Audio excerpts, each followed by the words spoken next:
All right, what is up? Welcome back, everyone, to the sixth episode of the second season of the Heart to Heart podcast. My name's Hafiz, and today we're going to be doing a deep dive into one of the four skills to emotional intelligence.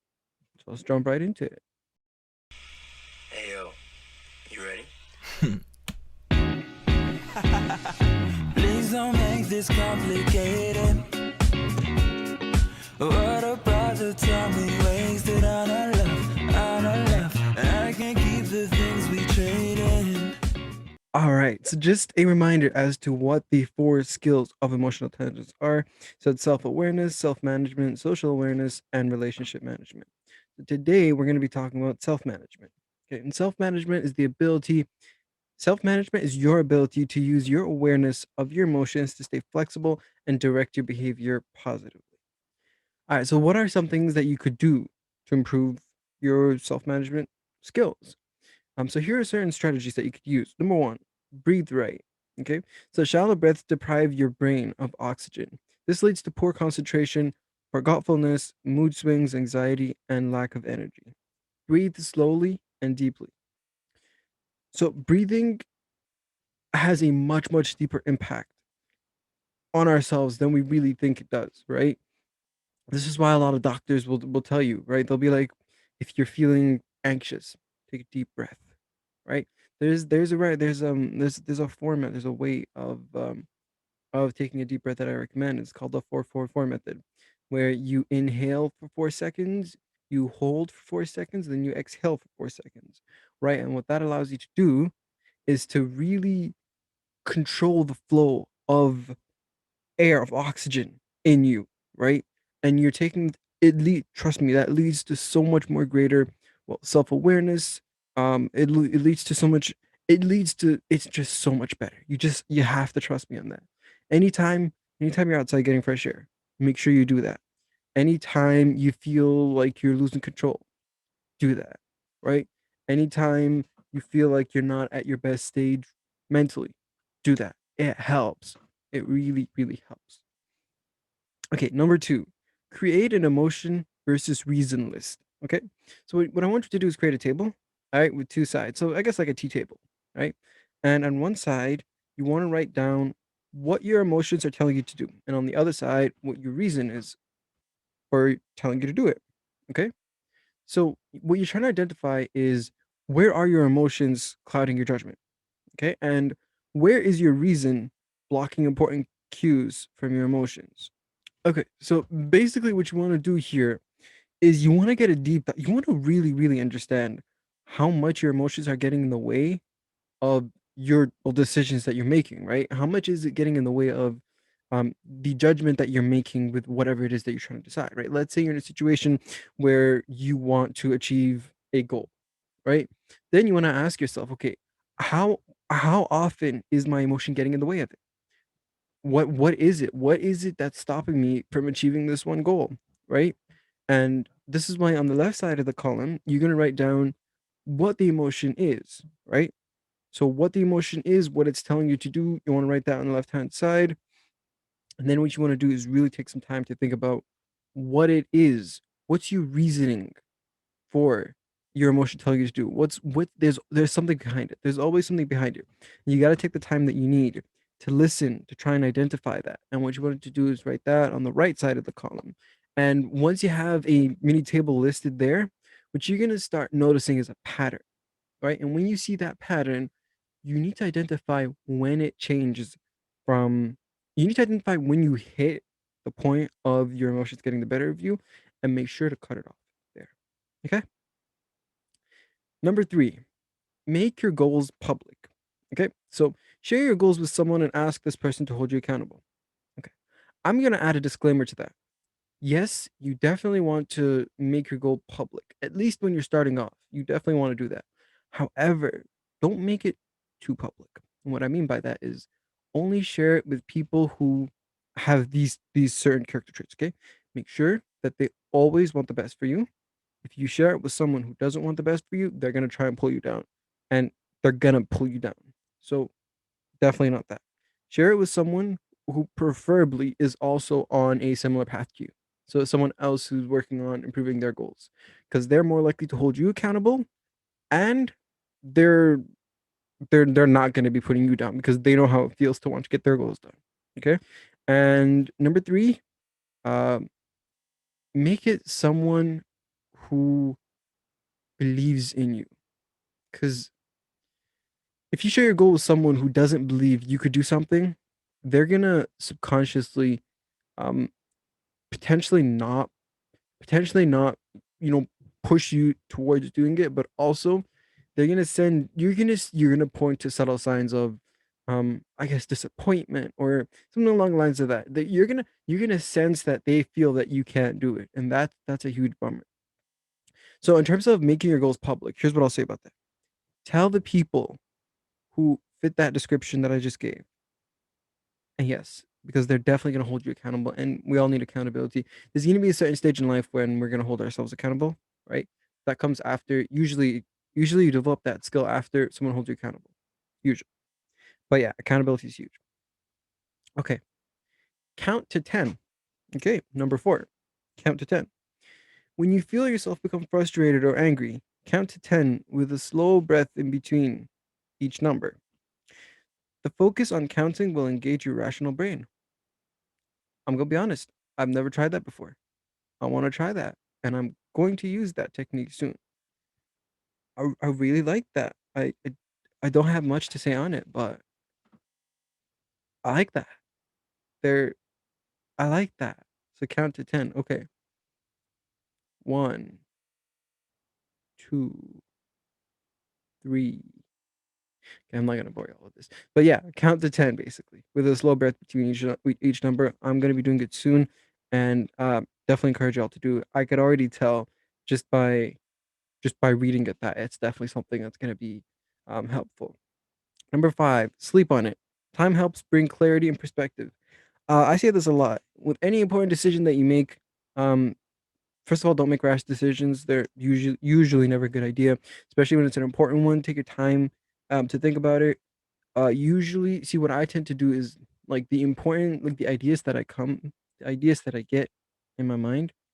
It actually depends on the type of idea and what it is, right? But usually, what I'll do if it's something that's pretty big is I'll think and think and think about the idea, right? Analyze the pros and cons and do all of it, but not make a decision till the next day.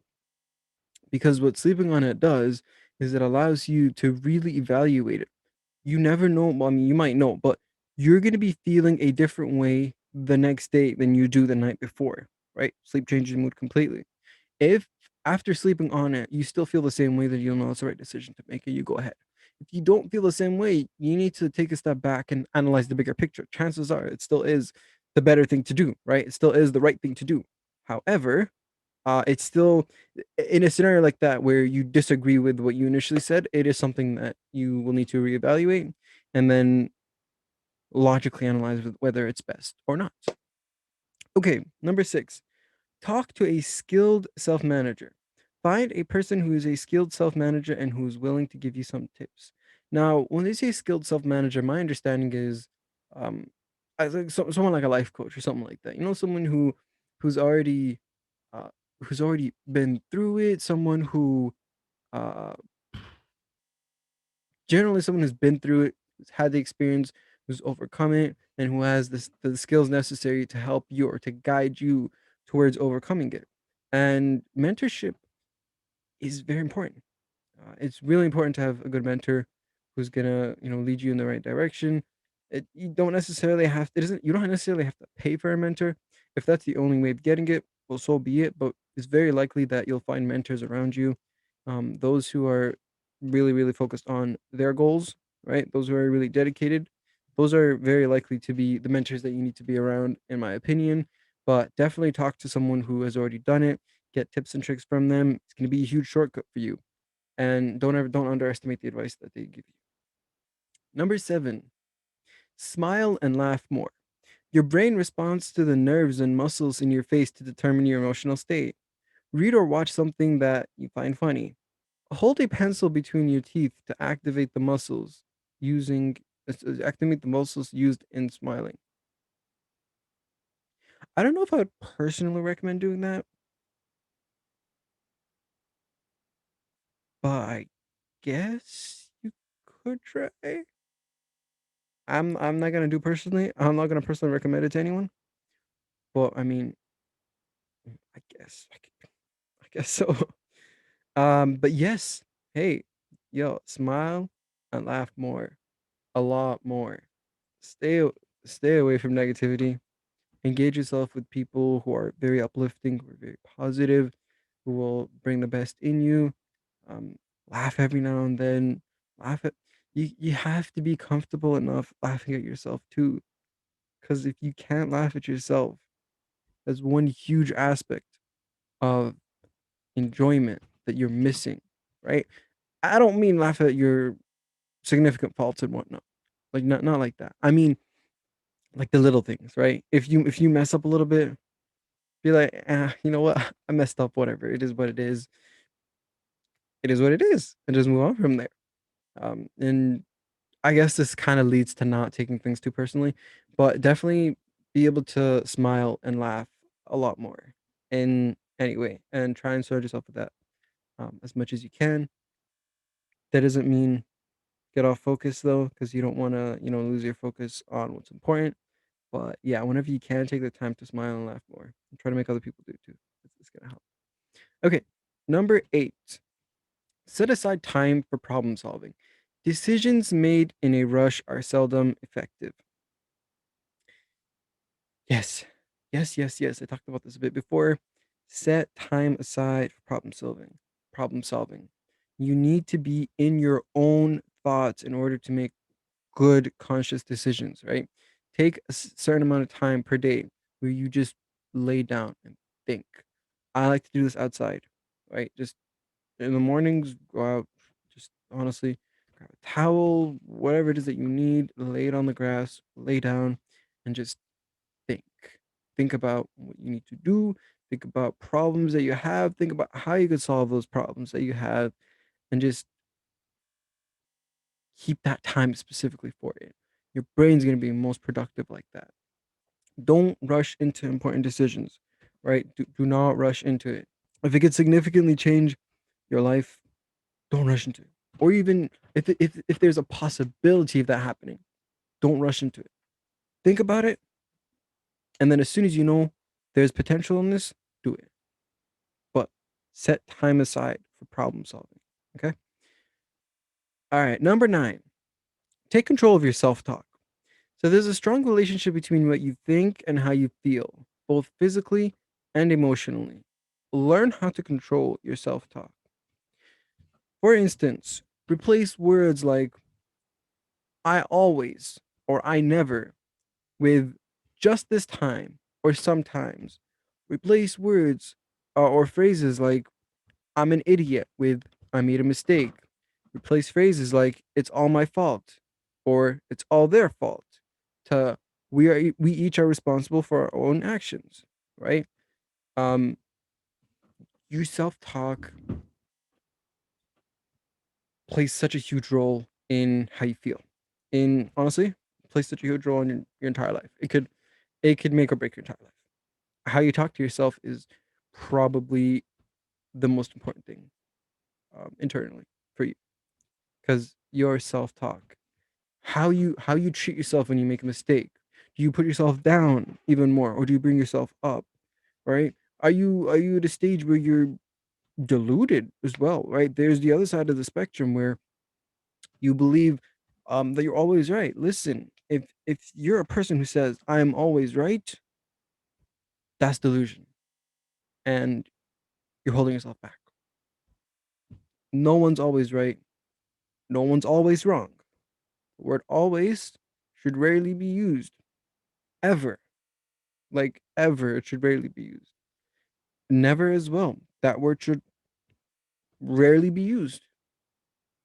Like it really rarely should be used. Because those are both opposite ends of the spectrum that are rarely ever the case.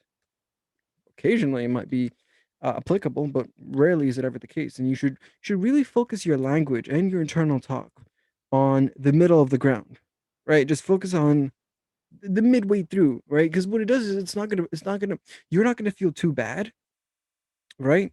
And it's the truth, right? if you make one mistake, or even let's say you even make a series of mistakes back to back, right? Saying something like "I always make mistake" is invalidating all the other instances where you haven't made a mistake, where you've done amazing and excellent things, right? And if you talk to yourself, if you self talk like that, what you're doing is you're telling yourself that I haven't done anything great before, and all I do is make mistakes. When it's just it's just not correct. It's not true. Like you're lying to yourself straight up. It's just not true. So yeah, so don't use the words always or never. Right? What your self-talk is extremely, extremely important, and it impacts you in many ways. Okay. Number 10, visualize yourself succeeding. Okay. So visualize yourself effectively managing your emotions and behavior. Affirmations are real. Okay. It's real. An affirmation, for those of you who don't know, is um, speaking or believing things into reality, right? So what you do is you'll tell yourself, okay, I believe that I'm going to succeed in X. Right? I believe that I'm going to do well in this assignment, right? And you genuinely believe it. So an affirmation is just reminding yourself, just continuously telling yourself that that's what it is, and taking action on it as well, right? Believing and taking the steps necessary, and 9 times out of 10, it always works. Okay. So affirmations are huge. Visualize yourself managing your emotions and behavior. I want you to use those affirmations, right? When it comes to managing your emotions and behavior. So picture yourself succeeding in controlling yourself. Picture yourself in succeeding in that. And you'll find that eventually it's going to happen. Just give it time. But picture yourself and take the steps that are necessary. Okay. Number 11, clean up your sleep hygiene. So turn off devices with screens 2 hours before bedtime, or block blue waves with special glasses or a blue wave blocker app. Avoid working or watching television in bed. Avoid caffeine after noon. Yeah. Um, I don't know if there's much more that I need to say about this. Yeah, you in order to have a good sleep, you need to prep for sleep, right? Just like you gotta brush your teeth before you sleep. Like that's a form of prep for sleep. This is another example, right? Turning off your computers. Like don't go to bed. Don't go to bed with your phone and spend time in bed with your phone and expect to sleep effectively right away. That's not gonna happen. That's not how it works. So you got to be able to get off your phone 2 hours before bedtime, and then you're gonna find your sleep to be more effective. You're gonna find it to be more peaceful. You're gonna find it to be better, right? And keep keep working like doing actual work. Keep that for the table, and keep television for the couch. Just like make the bed a place just to sleep, and you'll find yourself sleeping better. Okay. Number 12, focus your attention on your freedoms. Okay. So take accountability for what is within your area of responsibility rather than focusing on what you can't control. This one's huge. You can't control something. Stop thinking about it. It's irrelevant. Stop. You can't control it. There's nothing you could do about it. You have to be able to just accept it and focus on what you can control. There's usually something you can control. And if there's something you can control, you need to do your part. You absolutely need to do your part. It's very important. But stop focusing on things that you can't control. Okay? Like please. Because if it's something that you cannot control, you're wasting your time, you're wasting your energy, you're wasting your effort, and that energy could go into something that's more important, something else that's gonna uplift you, something else that's gonna improve you. All right. Okay. So 13, number 13, stay synchronized. When your emotions get the best of you, force your attention away from your emotions and onto the task at hand. Yes, so you will have scenarios where you start, especially if it's a touchy subject, where you're gonna start feeling a certain way. Right? You're gonna start. It's gonna really get to you, and you're gonna be like, you're gonna start acting how you did not want to act, basically, right? Either getting extremely angry or extremely frustrated, or even the other side, right? Getting extremely happy, and extremely excited. There's both ends of the spectrum. When you're on any extreme side, you need to regain control of yourself. And what you do is You need to mentally be like, okay, no, it's either if it's something good, you'd be like, I'm happy for myself, happy that I'm feeling super excited. The other side be like, I'm sorry, I'm feeling a little down and disappointed, but you need to focus on the task at hand because the work is still not done. The work needs to get done. Uh, Only after the work gets done, we celebrate. So yeah, anytime the emotions getting the better of you, just just it'll take practice, and you might not get it the first time. You get it eventually. Force the attention away from you. Force it to stay on task, and then once you're done succeeding, you could rejoice. Number 14. Speak to someone not emotionally invested. Find a trusted person to act as a sounding board. This should be someone who is not affected by a situation. The person should be a good listener rather than someone who tries to solve your problem for you. Okay. I like this. Getting outside advice. Usually, when you're deep into a situation, what you'll find yourself doing is okay, so you're deep into a situation, right? There's so much riding on this, right? And you're running high on emotions. You're likely to make a decision based off of that specific emotion or that potential future that you see, right? That goal that you see, that big fantasy that you see in the future. You're likely to make decisions based off of how you feel right then. However, decisions then are likely to be clouded. And because of that, it's really important that you do get an outside opinion on this. So, someone who's not in it at all, you want to ask them for their opinion, and you want to ask them for their opinion. You want to get their feedback, their honest feedback. And please, please, please, when you're asking for their feedback, make sure to let them know that they shouldn't worry about hurting your feelings or anything like that.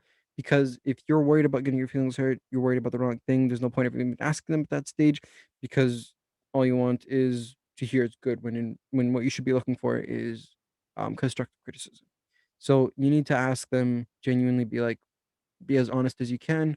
I'm gonna take a while. I'm gonna be able to handle it. I want it to improve. So please give me your honest opinion on it and give me suggestions on how it can improve. But definitely, when you have, especially when you have a big idea, um, or in general, to be honest, speak to someone who's not emotionally invested. Okay. Number 15. Learn from everyone you encounter. When you are caught off guard and on the defense, use it as an opportunity to learn something. Learn from either the Learn from either the other person's feedback or their behavior. Okay. There's everything in life is a learning opportunity. Absolutely everything. Either you've encountered it before and it serves as a reminder, or it's a new thing that you're learning. One or the other. But it's always a learning opportunity. Okay. So if you see something, and I love this best, if you see or if you're in a situation where you completely disagree with the other person, like fully, that's the best time to learn. Not because you're gonna go on, not because you not it's not to agree with them, it's not to get the situation to agree with them. Like, obviously, if they have a valid point, you wanna be able to listen to it and adopt whatever it is that they're doing, but the reason I'm saying this is because if you believe you are right, like, genuinely believe you're right, what you wanna do is identify what their points are, and then so you wanna identify what their points are, so you'll know how to counter their points. Right? But also genuinely, like, keep an open mindset. If they might have a valid point, usually it's a situation where both parties have a valid point. One is usually more correct than the other. But usually there's like a thing or two that you could pick that you will adopt and be like, you know what, they're right about that. Yeah, that's actually true. So keep that in mind. It's always a learning experience. Look around. When you're looking, look around to learn, to adapt, to improve. Those are very, very important. Okay, number 16. Put a mental recharge into your schedule. Schedule time for physical activity. It releases chemicals in your brain to improve your mood, keep you alert, and help you more effective in planning, organizing, and making decisions. I've spoken so much about physical activity and how important it is, and I cannot stress this enough. You need to be physically active. It's really, really important. I'm not saying you need to have six pack abs or anything like that, but you need to take care of yourself physically.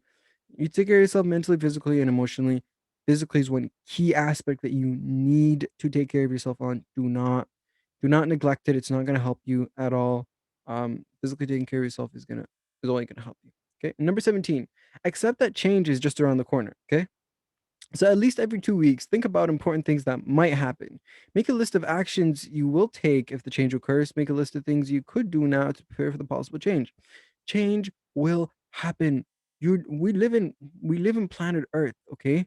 Things will not be as smooth as we intended to be. And if you only go in with the mindset, with the approach that everything's gonna go smoothly, you're heading for disaster. You're crashing into a wall and not steering the boat.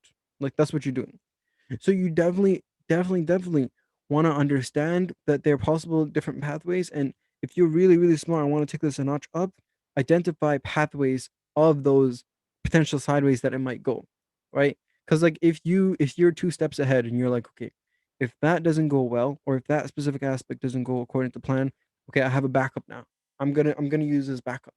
This backup is gonna get me there, right? And another thing that's important is don't use that backup. Okay, so what the point? Okay, so the point I'm trying to make here is some people when they create a backup, like Plan B or something like that, they'll not put much effort into not put much effort into Plan A. That is absolutely atrocious and should never be done. But you do need to know in case things do go sideways, in case things are like, in case they're in case Plan A doesn't work or Plan A branches off instead of it being Plan A, it's like Plan 8.5 or something like that. Like it doesn't end up that was terrible. But it doesn't end up like that.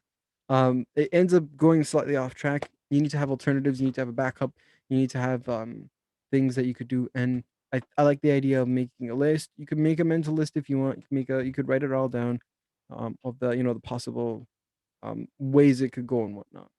Um but yeah, that is it for this episode. Thank you so much all for listening, watching, for continuing to support me. I really appreciate it. And yeah, I will next week we're gonna dive into social awareness strategies. And then after that, we're gonna hop into relationship management strategies.